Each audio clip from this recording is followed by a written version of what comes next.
बुधवार हा बुध ग्रहाशी निगडीत आहे, त्यामुळे आपल्याला बुधवारी कणिक मळताना आपल्याला आपल्या घरातील ज्या काही हिरव्या पालेभाज्या असतील, कोथिंबीर असू द्या, पालक असू द्या, मेथी असू द्या किंवा कस्तुरी मेथी असू द्या, हिरवी मिरची असू द्या, ते कट करून आपल्याला ते टाकून आपल्याला त्याचं कणिक मळायचं आहे।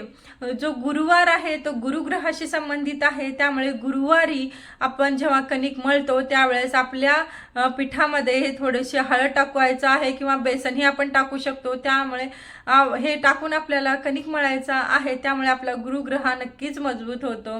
जो शुक्रवार आहे, शुक्रवार हा शुक्रग्रहाशी संबंधित आहे, त्यामुळे शुक्रवारी कणिक मळताना आपल्याला थोडंसं तूप किंवा लोणी टाकून आपल्याला कणिक मळायचं आहे।